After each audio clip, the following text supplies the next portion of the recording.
ئێوارەتان باش سڵاتان لێبێ ئازیزان خۆشحاڵین جارێکی دیکە لە بەرنامەی چاوپێکەوتن بە دیداری ئێوەی ئازیز شاد دەبینەوە. چاوپێکەوتنی ئەم جارە لەگەڵ بەڕێز سەعەدی ئەحمەد پیرە لێپرسراوی مەڵبەندی سەیەکێتی نیشتیمانی کوردستان لە هەولێر. لەم چاوپێکەوتندا شرۆڤەی چەند بابەتێکی گرنگ دەکەین، لەوانە بارودۆخی یەکێتی نیشتیمانی کوردستان بە شێوەیەکی گشتی و لە هەولێر بە تایبەتی، هەروەها پرسی هەڵبژاردنەکان و چەند پرسێکی دیکە کە پەیوەستە بە ڕۆڵی کورد لە بەغدا و لە وڵاتانی ئیقلیمی. زۆر بە خێراتن دەکەم کاک سەعەدی، و سەرەتا ئەمەوێت لە بارودۆخی یەکێتی نیشتیمانی کوردستان لەم قۆناغەدا لەگەڵ دەست پێ بکەم، چۆن بارودۆخی یەکێتی نیشتیمانی دەبینی دێستا؟ من پێم وایە بارودۆخی یەکێتی نیشتیمانی دەبی ئەوە بە نەزەری ئەعتیبار وەرگرین پاش ئالۆزبوونی تەندروستی بەڕێز جەنابی مام جەلال. ئەمە هینێکی گەورە بوو بۆ یەکێتی نیشتیمانی، زۆر بابەتێکی گرنگ بوو، هەروەها تەئسیری خۆی زۆر بوو لەسەر بابەتی دەرونی و لەسەر ڕێخستنەکانی یەکێتی نیشتیمانی و لەسەر جەماوەری یەکێتی نیشتیمانی کوردستان لەلایەک بە ئالۆزبوونی باری تەندروستی و لایەکی تر بە ڕاکێشانی سۆزی خەڵکی یەکێتی نیشتیمانی. چونکە تۆ بە خۆت دەزانی ئەو فترەی کە جەنابی مام جەلال لە بەغدا بوو، بارودۆخی عێراق بەعزە کێشەی هەبوو، بەڵام قەت نەدەگەیشتەوە ئەو ڕادەیە کە سەنگەر لێک بگرن و کە وای لێ بەوکو ئێستا هەیە. و ئەوە بە کادیرەکانی یەکێتی و بە هەموو بەرپرسەکانی یەکێتی ڕاگەیاند کە بوونی مام جەلال لە بەغدا و بوونی مام جەلال لە عێراق چەند گرنگ بوو بۆ هەموو عێراقێک و بۆ هەموو کوردێک و بە تایبەتی بۆ یەکێتی نیشتیمانی و هەروها بۆ ناوچەکەش. ئێستا هەر ئێمە نینەوە برادەرانی کوردستانی باکووریش شاید حاڵی ئەوەن کە یەکێک لە معمارەکانی دروستکردنی ئەم پرۆسەیە لە دیر زەمانەوە لە نەوەتەکانەوە جەنابی مام جەلال بوو. بۆیە مام جەلال هەم لە بابەتی دامەزرانەوەی عێراق وەکو عێراقی تازە، هەم لە ئەمن و ئیستیقرار و ئاشتەوایی لە هەرێمی کوردستان، هەم لە سیاسەتی کوردستانی لە پارچەکانی تری کوردستان هەمیشە حزوری هەبووە، دەور و تەئسیری خۆی هەبووە و ئەوە ئەکید بۆ یەکێتی نیشتیمانی یەکێکە لە سەرمایە زۆر گەورە و گرنگەکان. بەڵام ئەبێ خۆی یەکێتی نیشتیمانی و کادرەکانی یەکێتی نیشتیمانیش لە سەرەتاوە ئەوە دەرککەن ئەم سەرمایە نابێت تەنها لێی بخۆین، دەبی لە ڕێگای ئەدامان کاری ڕۆژانەمان زیاتیشی بکەین. بۆیە هەر لە سەرەتاوە یەکێتی نیشتیمانی لە کۆبوونەوەیەکدا بڕیاریدا ئێستا مام جەلال لە سەفەرە لە معالەجەیە هەتا ئەو دەگەڕێتەوە ئێمە پێی دەستوری یەکێتی نیشتیمانی بە پێی پەیڕەوی یەکێتی نیشتیمانی کارەکانی خۆمان بکەین. دوو جێگری هەیە، کارگێڕی مەکتەبی سیاسی، مەکتەبی سیاسیە. بۆیە دەتوانم بڵێم یەکێتی نیشتیمانی سیاسەتێکی تایبەتی هەیە کە ئەوەی پەیوەندی بە هەرێمی کوردستانە، پەیوەندی بە ئێمە و عێراقەوە هەیە، پەیوەندی بە پارچەکانی تری کوردستان. ئەو سیاسەتە یەکێتی نیشتیمانی جێگای قبوڵە لای هەر یەکێ لەو جێگانێک کە باسم کرد. و من بەش بە حاڵی خۆم ئەوە تا ئەو جێ لێ بزانم یەکێتی نیشتیمانی خاوەنی جەماوەری خۆیەتی بەرەو پێش چوە، بەرەو دواوە نەچوو. لە بەشداری پێکردنی یەکێتی نیشتیمانی کوردستان لە حکوومەت ڕازین لەو بەشداری پێکردنەوە یاخود ئەو پۆستانەی کە یەکێتی وەریگرتووە لە هەموو دام و دەستگا حکوومیەکانی هەرێمی کوردستان لێ ڕازین یاخۆ ڕەخنەتان هەیە؟ سروەخان، ئەم بابەتێکە کە زۆر قسەی لەسەر دەکرێت. من پێم وایە ئەم مەوزوعە مەسەلەیەک نییە ئێمە بە اختیاری خۆمان بوو بێ یا پارتی بە اختیاری خۆی بێ. ئەمە ئیستحقاقاتی انتخابیە و واقعی هەرێمی کوردستانە. من زۆر جار ئەو مەوزوعەم باس کردووە کە ئینسان لە ئەسڵدا کە دەیەوێت حیزبێکدا بمەزرێنی بەرنامەیەک و وینێکدا دەڕێژی بە خەڵک دەڵێ ئەو بەرنامەیە تەئید بکەن، پشتیوانیم بکەن، هاوکاریم بکەن، بێمە دەسەڵات بۆتان جێبەجێ دەکەم. یەکێتی نیشتیمانی ئەوڕۆ بە پێی ئیستحقاقی انتخابی مافی ئەوەی بستە دەسەڵات بچی بەشێک لە بەرنامەکەی خۆی جێبەجێکە بە تایبەتی ئەگەر لە هاوپەیمانەتی دابی، ئەگەر بە تەنهاش حکومڕانی بکە ئەوە بەرنامەکەی خۆی بەتەنێ جێبەجێ دەکات. بۆیە من پێم وایە ئەو بارودۆخی کە لە هەرێمی کوردستان هەیە ئەکید بەشداریکردن لە حکوومەت و مارەسەی دەسەڵات کام حیزب خەو بەوە نابینی کە ڕۆژێک لە ڕۆژان شەرەفی ئەوەی هەبی ئیدارەی وڵاتی خۆی بەخۆی بکە و خەونەکانی خۆی جێبەجێ بکە. ئەگەر بە تەنها بێ ئەگە بە تەنها نەبی بەشێک لە خەونەکانی خۆی جێبەجێ بکە ئەوەی ئێستامە هەمانە لە هەرێمی کوردستان حکوومەتێکی نیو بنکە فراوانە یەکێتیە پارتیە هەندێک حیزبی ناوەڕاست و بچووکن کە لەو حکوومەتە بەشدارن ئەکیید ئەگە برەی 100% بە دڵی ئێمەیە وەکو یەکێتی نیشتیمانی نەخێر لەبەرەوەی حکوومەتەکەش 100% ئێمە نییە برەی 100% بە دڵی پارتیە ڕەنگە ئەوە جوانە بیچووکە حکوومەتەکە بەتەنەی پارتی نییە حیزبەکانی تریش هەروها بەڵام تا ئەو جێی کە ئێمە لین من پێم وایە ئەمە لە ئاستی تموحی ئێمە نییە بەڵام کارێکی باشە بەشداریکردن لە دەسەڵاتم مارەسە کرد زۆر جارگلەی لەوە کرا بۆ نمونە لە فەرمانگەی پەیوەندیەکانی دەرەوەی یەکێتی نیشتیمانی کوردستان تەنها 8 فەرمانبەری هەیە لە کاتێکدا زۆربەی بەدەست ینی کادرانی پارتیوەیە ئەم کێشانە بەرەو چارەسەرکردن ڕۆشتووە یاخود هەتا ئێستا زۆربەی فەرمانگە گرنگەکانی هەرێمی کوردستانت بەدەست لە ڕاستیدا ئەمە پێشینەیەکی هەیە من پێم وایە ناقص دەبێ قسەکانمان ئەگەر ئەو پێشینەی بۆ باز نەکەین ئێمە کە پاش چەند جەولەی شەڕی خوێناوی و خراپ گەیشتینە ئەوەی کە ڕێککەوین و کۆتایی بەم شەڕی ناوخۆ بێنین من هەموو جارە دەڵێم لە زمانی شەڕی ناوخۆ ئێمە قەبرستانمان گەورە کرد لەوەتی پێکەوە ئیشەکەین وڵاتمان ئاوادان کردەوە بۆیە دەست پێوەگرتنی ئەو پێکەوە ئیشکردنە کارێکی باشە هەموو لایەنە سیاسیەکان ئەگەر لە یەک بەرەدا کۆب بینەوە ئێستا بۆ بەرگریکردن و پاراستنی دەستکەوتەکانمان شتێکی باشە لە حەقەتدا ئەم دوو ئیدارە بووە لە ئەنجامی شەڕی ناوخۆ ئیدارەیەکی سلێمانی ئیدارەیەکی هەولێ کە بڕیارماندا حکومەت تەوحید کەینەوە ئەوەی پێدەوت ڕیونیفیکیشن کە بڕیارماندا ئەوە بوو کە ئەو ئیدارەی کامل کە لە سلێمانی بوو هەمووی هاتن تەنها لە ئاستی سەرەوە لە ناو فەرمانکانی وەزارەتەکان نەوعێک لە تەوازن و کاملیش تەوازن دروست نەبوو چونکە هەندێک لە بەڕێوەبەری گشتی بوون نەهاتن لەو کاتەوە خەریکی گۆڕانکارین و تا ئێستا ئەکید ئەو تەوازنەی کە پێویستە لە ناو ئیدارە هەبی نییە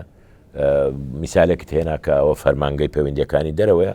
ئەوی یەکێکە لەوانەی کە پێویستە ئەو تەوازن لێ دروست دەبێ و لەگەڵ جێگیری سەرۆکی حکوومەت لە گفتوگۆداین لە هینداین کە ئەویش هەوڵ تەقەلای خۆی بدە بۆەوەی ئەم نوع تەوازنە دروست بێ و پێویستە وەزیرەکان و مەسئولی فەرمانگە و دەستگاکانیش ئەوە بزان کە ئەو حکوومەتی شەراکەتە بۆیە یونیتەرال یعنی تاک حیزبی و ئینفرادکردن لە هەر دەستگایەک قابلی قبول نییە و سەرکەوتوو نابێ چکەوە حکوومەتی هەموو لایەنەکانە حکوومەتی هەموو خەڵکە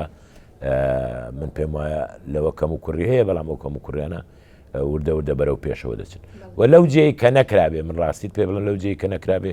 وە نییە خەتایی لایەنێک هەبێ قبولی نەبێ نا ئەو ڕاست نییە لایەنەکەی خۆمان لەو حالەتە بە جددی کامل وەری نەگرتووە کە بیکاتە مەسلەیەک ئەوە خواستی جەماوەری یەکێتیە خواستی کادیری یەکێتیە خواستی خەڵکە و ئێمە شەریکین پێویستە تەوازن لێرە و لێرە هەبێ من ئەوەندەی کە ئاگادار پێم وایە بێ ئاگاژ نیم من پێم وایە ئەمە بەشێکی زۆری گوناحەکەی دەکەوێتە سەر ئەستۆی خۆمانی کە ئەوانەی لە ئیدارن و ئەوانەی لە مەکتەبی سیاسین بۆ ئەو مەوزوع بستە پێشە چارەسەر بکرێن کەواتە توانین بڵین ئێوە شەریکێکی ڕاستەقینەی پارتی دیموکراتی کوردستانان لە بڕیاردان و لە بەڕێوەبردننی هەرێمی کوردستان من پێ وایە مەوزوع ڕاستەقینە و ناڕاستەقینە ئەمە سوالێکە زۆر کەس ساتمەیەکی لێ کردووە من نامێت ساتمە لەو مەوزوع بکەم لە سوالەکەی جەنابیشت دەگەم شەریکی ڕاستەقینە من پێم وایە لە کۆنتترۆل باشتر لە سیقای کوێرانە یەکێتی ئەگەر پێی وایە ڕاستەقینە نێ غەدری لێکراوە با بەجواب بێ بەڵام لەوەی کە غەدرم لێ دەکرێەوە و بە دادوفێغان نابێ بە سیقە و بڕواایەکی کوێرانە نابێ پۆستی ڕئیسی وزەرا پۆستێکە ئەمڕۆ بەر پارتی دیموکراتی کوردستان کەوتۆ جەنابی کاگنێچیر سەرۆکی حکوومەتی هەرێمی کوردستان ئەگەر ئەو کاتە من گلەیم دەبێ گەرەوە ڕێگر بوو لەوەی کە من حەقێکی تەبیعی حیزبەکەی من هەبوو ڕێگرت پڕیکەمەوە بەڵام ڕێی نەگرتو تێدەگەی بۆیە ئەمن پێم وایە ئەو شەراکەتی میسایی لە هیچ دنیا حیزب دەوێت بەرەو لای خۆی ڕابچێشتەوە و ئەوەش یەک حیزب بەتەنێ یەک نەفەر و یەک ئۆرگان و یەک وەزیر و یەک ئەوە ناکرێت پێویستە هەموو دەستگاکان بەو نەفەسە ئیش بکەن لە ئەدای ڕۆژانیان یاسا جێبەجێ بکەن ڕێگای غەدر نەدەن ببنە ئەگەر بەڕێوەبەری گشتێ بتە بەڕێوەبەری گشتی هەموو خەڵک و خەڵک لە هەرێمی کوردستان بەسەر زەرد و کەسکدا داباش نەبووە یەک دنیا خەڵکەیە نەزەردە و نەکەسکە و نەحیزبێکی تریشە حتا ئەگەر دابش ئەوەی کە ئیسلامیە مافی هاوڵاتێتی نیە ئەدی ئەوەی کە شوعیە مافی هاوڵاتێتی نییە ئەدی ئەوەی کە حیزبێکی ترە مافی هاوڵاتی نیە من پێم وایە ئێمە لەوێ سەرکەوتو نابین و فەشەل دین و حکوومەتەکەمان تووشی مشکلە دەبی لەوەی کە کاری ئیداریمان کاملن بە حیزبی کرد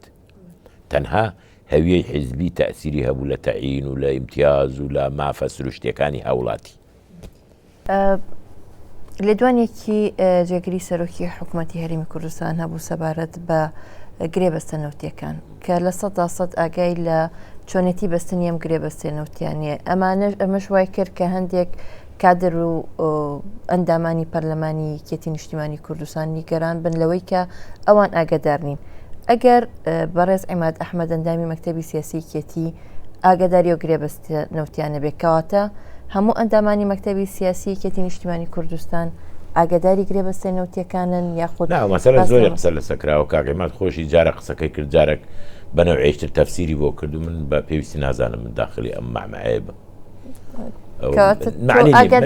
معنی نیم بەم تۆ ئاگاداری و گرێبەستێنی نیم بەم بەڵێ ئێوە وەک مەکتەبی سیاسی یەکێتی نیشتیمانی کوردستان ینی هیچ بڕیارێکی دوای غیابی سەرۆک مام جەلال هیچ بڕیارێکی واتانداوە کە لەگەڵ حیزبەکانی تر جۆرێک لە کرانەوە دەست پێ بکەن بۆ نمونە لەگەڵ گۆڕان بسووتنەوەی گۆڕان یاخود هەر ئەو کۆبوونەوانی پێش نەخۆشیەکەی بارز مام جەلال ناو لە پرۆسەیەکی بەردەوامدایەوە کۆبوونەوە لەگەڵ یەکگرتووی ئیسلامی لەگەڵ کۆمەڵی ئیسلام پێمە ئەمڕۆ لەگەڵ گۆڕانیش کۆبوونەوە هەیە من ئەو کۆبوونەوانەی کە دەبینم کۆبوونەوەیکی تەبیعیە بە تایبەتی لە پەیوەندی دوو قۆڵی و سێ قۆڵیەکانی نێوان حیزبە کوردستانیەکان جا لە ئۆپۆزیسیۆندا بنیا لە دەسەڵات بن هەنگاو بە هەنگاو بەرەو ئاسایی بوون دەچێت هەر کەسە لە مەوقعی خۆی تۆ کەرگە لایەنێک کۆ دەبیتەوە پێشوەخت دەزانی ئەو ئۆپۆزیسیۆنە ئۆپۆزیسیۆن کاری ئەوەیە کاری ئەوە نییە بە شان و باڵی حکوومەتی هەرێمدا هەر بڵێ ڕەنگە لەوێ نقسی خۆرم نقرس بگرێت سی خورمەیەکدا حتا ئەگەر زۆر باشیش بی دەڵێ خراپ نییە بەڵام من باشتری دەکەم یعنی ئەبەو شێوەیە من پێم وایە ئەمە سیاستێکی دروستەوە لە زمانی جەنابی مام جەلال و سیاسەتی ئەوە بوو کە ئێمە لە هەرێمی کوردستان ئەگەر بمانەوێ خەڵک چاومان لێ بکەوێ خۆمان لێرە لەگەڵ لایەنەکانی تر چۆن توان نەسیحەتی خەڵکەین و خۆشمان دەرگا داخین بەڕووی هەموو بۆچوونێکی جیاواز لە هەرێمی کوردستان و ئەو بۆچوونە جیاوازانە مناقەشەکردن لەگەڵیان ئێمە دەوڵەمەند دەکا ڕەگ و ڕیشەی دیموکراتیزەکردنی کۆمەلگا قوڵتر دەکا جەبهەی داخلی بەهێزتر دەکا بۆیە ئەو گفتوگۆ دەرگای ئێمە لەسەر پشتە وواڵایە گفتوگۆ لەسەر هەمویان نا بە عینوانی ئەوەی کە ئێمە شت لەسەریان ئیملا بکەین آخر دوونەوە گفتوگۆیە گفتوگۆیەکەی بانیان دەکەیت تەبلیغیان دەکەی دەبی وا بکەیت ئێمە شتیوان ناکەین ئێمە لەگەڵیان مناقەشە دەکەین ئەو ڕێیانەی کە تەریب بوون و جوود بوون و مطابق بوون ئەوە زۆر باشە دەتوانین تەبەنی بکەین ئەو ڕێیانەی کە مخالف بوو ناگونجێ لە هەر ڕوویەکەوە پێیان دەڵین داوای لێبوون دەکەن ئەوە ناتوانین تەبەنی بکەین حزب هەیە لە هەرێمی کوردستان وەک باست کرد ئیملا بکا بەسەر حزبێکی دیکەدا پێی بڵێ وا بکە نا من بۆ خۆت سوالی دووەم لێ نەکەی بۆی ئەو قسەیەم کرد یەکێتی نیشتیمانی کوردستان وا بڕیارەکە لە حوزەیراندا کۆنگرێ خۆی ببەستێت تا ئێستا بڕیارە ینی بڕیاری کۆنگرەیە بڕیاری کۆنگرەیە من نازانم ئێمە ملتەزیمین بە بڕیارەکانی کۆنگرە ئیلاگە زروفێکی ناتەبیعی بێتە پێشێ یا زروفێک کە ئیجاب بکە ئەجینا بڕیاری کۆنگرەوەکە خۆیەتی ئەگەر باس ئەگە بڕیاریش درا دەبی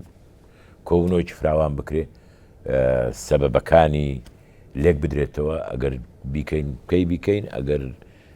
دەمانێت دوای خوێن دیسان ڕوونیکەینەوە بۆ دوای دەکەن گەرباس لە هەڵبژاردنەکان بکەین پێت وایە کە هەڵبژاردنەکان لە کاتی خۆیدا ئەنجام بدرێت بۆی ئێمە مزایدات نەکەین لەسەر مەسلەی هەڵبژاردنەوە من پێم باشە وا مناقەشە هەڵبژاردنەکان بکەین ئێستا ناوچەکانی تریکە بڵێن کێشە لەسەر وەکو مووسڵ و دیالە و زۆر ناوچەکانی تر لە ئەنجامی ئەو گرژی و ناکۆچیانی کە هەبوو بۆ 6 مانگ هەڵبژاردن دواخرا. ئەوەی پەیوەندی بە هەرێمی کوردستان لە ڕووی سیاسیەوە بڕیارێکمان هەیە ئێمە لە پاییز ئەو انتخاباتانە بکەین دەکا مانجین و مانجیدا بیانکەین هی ئەنجومەنی پارێزگا و ئەنجومەنی پەرلەمانی کوردستان دەمینێتەوە ئێستا ساغکرێتەوە کێ سەرپەرشتە و انتخابات دەکە کۆمسیۆنی هەڵبژاردننی بێلایەن لە عێراق دەیکە یا و کۆمسیۆنی کە لە هەرێمی کوردستان کە هێشتا بە تەواوی کۆتایی نهاتوە دامەزرانی کامی دیکە ئەوە ساغکرێتەوە لەگەڵ ئەو کارە فەنیانی کە کۆمسیۆن پێمان دەڵێ بەڵێ ئێمە هیچ ڕێگەرێک نابین لە بەردەم غیرە شتە فەنیەکان ئەوە ئیشی کۆمسیۆنە ئەمە خۆمان لە ڕووی سیاسی و هیچ ڕێگرێک نابین لە بەردەم هەڵبژارد. بەپی وەزارەتی پلاندانان ڕێژەی دانیشتوانی هەرێمی کوردستان زیادی کردو ئەم زیادبوونش لە هەولێر و دوهۆک زیاتر دەبینرێ و لە سلەیمانی هیچ جۆرە زیادبوونێک نییە ئێوە چۆن ئەمەتان بینیە مەسەلێ من پێم وایە ئەو نەوع ئامارانە ئامارێکی پێویستی بە لێ کۆڵینەوە هەیە بەڕاستیەوە ئامار پێویستی بە لێ کۆڵنەوەیە چونکە جارێ هەم حەجمی زیادبوونەکە ناچێ بەعقڵا هەم شوێنی ئەوانەی لێ زیاد بە ناچێ بەعقڵا لە سلێمانیش و لە گەرمیانیش و لە هەولێریش و لە دهۆکیش ژن بە 9 مانگ مناڵی دەبێ و ئەوانە نسبەتی زیادبوون لە عێراق 2.3% با لە کوردستان با بە 4% بێ و بەڵام ئەوەی کە تێناگەم لە هەندێک منتیقا ئەگەر هەموو چەند هەفتەیەکیش مناڵێکی بێ ئەوەندە زیاد ناکە لەو فترێ بۆیە ئەو ڕقەمە پێمان ڕقەمێکی دروست نییە و ئەو ڕقەمە پێویستی بە لێ کۆڵینەوە هەیە ڕەنگە ئەسبابی هەب مەسەلەی 13% و 7% و نازەم چی لە وابتە بەڵام خەڵکێکی زۆری ئێمە هەیە لە دەرەوەی خەڵکی ئێرە دێتەوە ئەمانە ناونووسن یعنی ناویان خۆڕژ نەکراوە و تەرقین قەید نەکراون بۆیە من پێم وایە ئەمە لێ کۆڵینەوەیکی پێویستە بۆ من خەڵکی ئەبشارم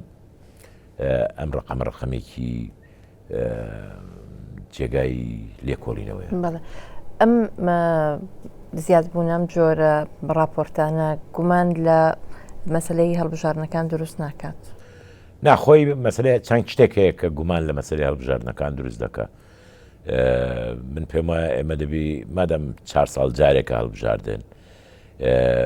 کاتێکی یەکجار زۆر لە بەردەستدایە ئیمکانیاتێکی یەکجار زۆر لە بەردەستدایە ئێمە پێویستە هەڵبژاردن هەر دەکەین دەیکەین با بە شێوێک بیکەین کە ئەوڕۆ پێم وایە ئێمە پێویستمان بەوە نییە دەست بۆ کاری نامەشروع ببین هەر دەیکەین دەکەین پێویستە هەڵبژاردنەکە بە نزیهی بکەین بە حیزبی بوونی مرکزە ئینتیخابیەکان بە کاملی بوتە جێگای تانە و ڕەخنەگرتن پێویستە بیرێکی لێ بکەینەوە هەموو لایەکە چۆن دەتوانین ئەو مەجالە نەیەلین چکە دووسێ هین هەیە جارێ ئەوەی مۆزەفی تعریفەیە ئەتوانێت زۆر تاسیری هەبێ ئەوەی کە مدیری مرکزەکەی توانین تاسیری هەبێ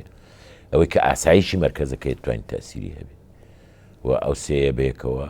لە یەکلایەنی سیاسی دەبتە جێگای ڕەخنە و من پێم وایە هەموو لایەک لە قازان زمانە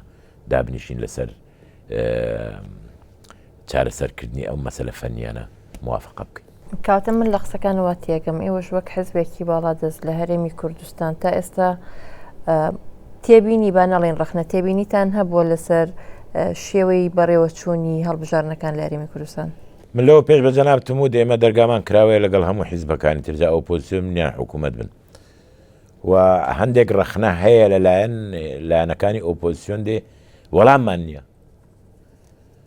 و پێویستە بە نەزەری ئەتیبار وەرگری تکرارە بتەوە ئەو ڕەخنانە بۆیە من پێم وایە ئەگەر گوێ لە لایەنی ئۆپۆزیسیۆن ڕابگری هەموو ئەو ڕەخنیان هەیە خۆتانیتانەوە ڕەخنانە بەڵێ ئەو عواملانە چین بۆ ئەوەی کە هەڵبژاردنێکی نەزیه وەک باسەکەی لە هەرێمی کوردستان بەڕێوە بچێت جگە لە مەسەلەی مرکزە ئینتیخابیەکان ینی هیچ عواملێکی تر هەیە ناون پێم وایە مەوزوعی مرکزی ئینتیخابی جارێ ئەمڕۆ لە هەرێمی کوردستان ئاسایش بەرقەرارە ئاسەواری شەڕی ناوخۆ و دەوردەوە کەمە بێتەوە ئێمە ئاوارەمان بۆ چێ دەنگدا لێرە و ئاوارەی سلێمانی لە هەولێر دەنگدە و ئاوارەی هەولێر لە سلێمانی دەنگدە هەر کەس بگەڕێتەوە جێ خۆی یان بتاقەی تەمین و شتی خۆشی بینتە ئێرە و تەواو خەڵکی هەولێرە و سلێمانی نییە خەڵکی سلێمانی و هەولێری نییە تێگەی ئەوە لایەکی مەسەلێک لای دووەمی هین دێتن مەسەڵەن ئاوارەی وەزعەکە وایە لە باکووری کوردستان خەڵکەی لێرەیە لە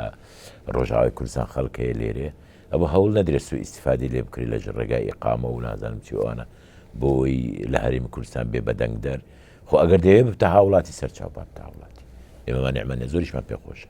بەڵام تەنها بۆ بەدەنگدان هاوڵاتی بێ ئەمە کارێکی خراپە ئەوەی تریان کە بەلای منەوە گرنگە پێویستە بکرێ ئێمە لە خزمەتێکی گەورە بە پاچی هەڵبژاردنەکە دەکەین تەفاهمێکە بی و هەیئەتێکە بی کە لێپرسینەوە بکرێتن لە کاتی هەڵبژاردن من پێم ئەمە خۆی لە خۆیدا مرکزی انتخابیش منەظەم بێ چونکە لە هەرێمی کوردستان ئێمە مشکلی کارمەندمان نییە بۆ سە سندوقەکان ئەگە کەمە زیادیکەین بۆی هەموو کەس نەک ئێوارە سندوقدا بخرێ بە خەڵکێکی زۆریش ما بدەنگی نەدابێ ئەو یەک دوو لە هەرێمی کوردستان من نازانم ئەوانەی کە لێرە نین یا ئەمری خۆ دەکەن تەرقین خەیت دەکرێن یا ناکردن لە هەندەرانە من بوومە و دەنگدەریش بوومە جاروەیە خەڵکە لە دایکە بێ لە مستەشفا لە دایکە بێ ئەزانی کەی لە دایک بووە هەژدەی تەواو کرد لە بەلەدی ئەو شارە وەرەقەیەکی بۆ دێ دەڵێت تۆ ئەمساڵ حەقی دەنگدانت هەیە لێرە ئەوە هەیە جارێ مردوەکان دەنگ نادەن جارێ مردوەکانی دەنگدەن و ئەوە یەکێکە لەو گلەیە گەورانەی کە هەیە من پێویستە ئەوە علاج کرد بەڵە باسی مەسلەیەکی کرد مەسلەی بە هاوڵاتی بوون ئایا مەسلەی بە هاوڵاتی بوون مەسلەیەکی سیادی نییە پێدانی جنسی عێراقی بە هەر هاوڵاتیەک ینی هەرێم ئەتوانێت ئەو نەخێ هەرێم ناتوانێت هەرێم دەتوانێت داوایان بۆ بکات دەستگای هەیە و لێرە دەتوانێت تحقیقاتوین بکە و بینێری بۆ مەسلێکی سیادی بە هاوڵاتی بۆ ڕاستە کاتەوانی کە تا ئێستا کرابێتن نایاسایی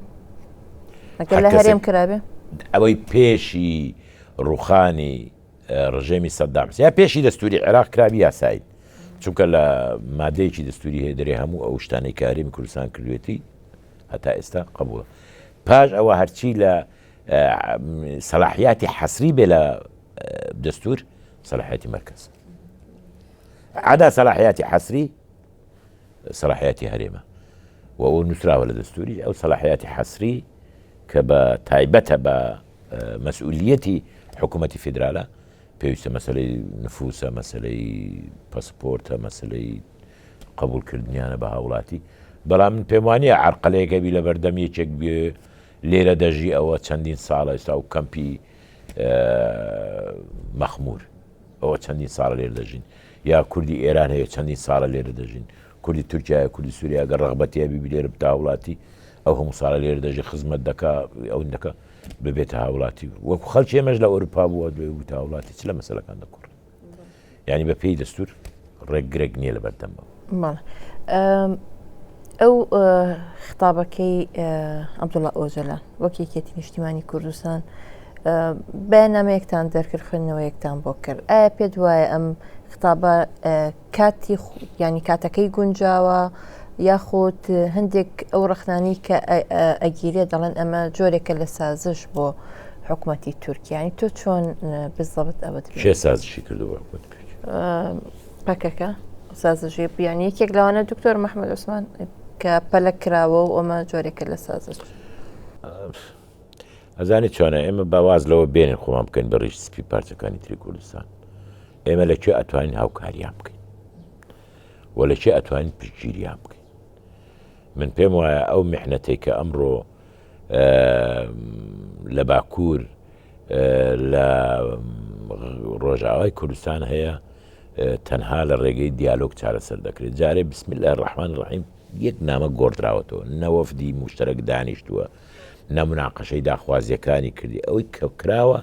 تەنها چوارچێوە و نوکە قەڵەمەکانە